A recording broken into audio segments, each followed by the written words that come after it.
मुक्तिधन पाठ के प्रथम भाग में आपने जाना था, जिसमें रहमान अपनी गाय दाऊदयाल को बेचकर चला जाता है।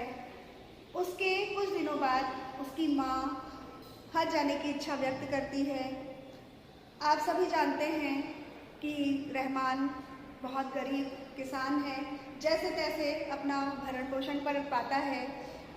माँ इच्छा व्यक्त करती है तो वो चिंतित हो उठता है कि कैसे माँ की इच्छा को पूरा किया जाए। उसे दाऊदयाल की याद आती है। वह उनके पास 100 रुपये उधार लेने के लिए जाता है।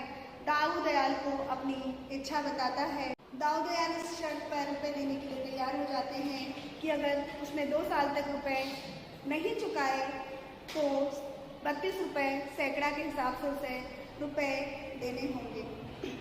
रहमान खुशी खुशी रुपये लेकर चला जाता है, अपनी माँ को हज पर भेज देता है। हज से लौट कर आने के बाद माँ बीमार रहने लगती है। बहुत इलाज कराता है रहमान अपनी माँ का, लेकिन वो ठीक नहीं होती है। कब 2 साल का समय निकल जाता है पता ही नहीं चलता है। दाऊदयाल के आदमी उसके पास आते हैं और दौड़कर दाऊदयाल के पास रहमान जाता है, उनसे अनुनय करता है और क्षमा मांगता है। कहता है कि मैंने बहुत प्रयास किया आपके रुपए चुकाने का, लेकिन माँ के बीमार होने के कारण वह रुपए जमा नहीं कर पाया और रुपए चुकाने में देरी हो रही है और अभी उसकी स्थिति भी ऐसी नहीं है कि वह रुपए चुका सके।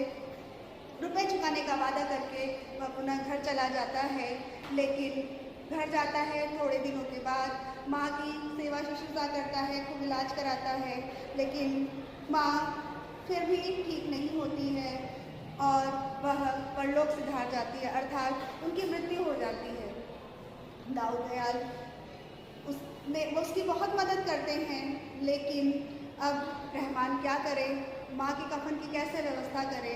किसी तरह वह पड़ोसियों से उधार रुपये मांगता है और कफन का इंतज़ाम करता है, लेकिन मृत्यु संस्कार के बाद और भी कई संस्कार होते हैं जिसको अभी पूरा करना बाकी था।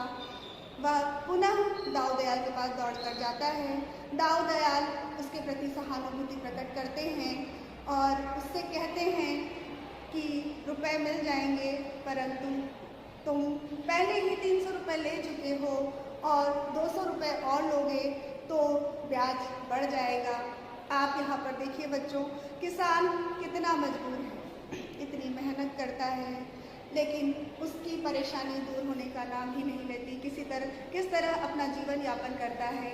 इस एक परिदृश्य आप यहाँ पर देख सकते हो कि साधु की दुर्दशा का प्रेमचंद ने बड़ी मार्मिक ढंग से वर्णन यहाँ पर किया है। रहमान अब क्या करता, रुपए तो उधार उसे लेने ही पड़ेंगे। वह रुपए उधार लेता है। दाऊदयाल उससे कहते हैं कि 300 रुपये तुम पहले ही ले चुके हो, 200 रुपये और लोगे। इसे 2 साल में अगर नहीं चुका पाए तो तुम्हें 700 रुपये वापस देने पड़ेंगे। रहमान रुपये ले लेता है और चला जाता है। माँ के अंतिम संस्कार की सारी रीति रिवाज वह पूरी करता है। उसके बाद वह मेहनत करने में जुट जाता है। खेतों में खूब मेहनत करता है, फसलें लहला उठती हैं। ईख की खेत देखकर, गन्ने की फसल देखकर वह खूब खुश है। एक दिन की बात है कि वह फसल में रखवाली कर रहा था। सर्दी का समय था। उसने सोचा कि कुछ पत्ते ईख के जला लिए जाए, सर्दी कम हो जाएगी। हवा चलने के कारण वह आग खेत में पहुंच गई और पूरा खेत धू धू करके जलने लगा और पूरी फसल तबाह हो गई, राख के ढेर में बदल गई। रहमान की सारी इच्छाएं, यहाँ अभिलाषाएं इसी खेत में जलकर समाप्त हो गई। वह रो रहा है, वो चिल्ला रहा है, लेकिन फसल को नहीं बचा सका। अब वह सोच में पड़ गया है कि कैसे वह दाऊदयाल के रुपए चुकाएगा, कैसे वह अपना कर्ज चुकाएगा।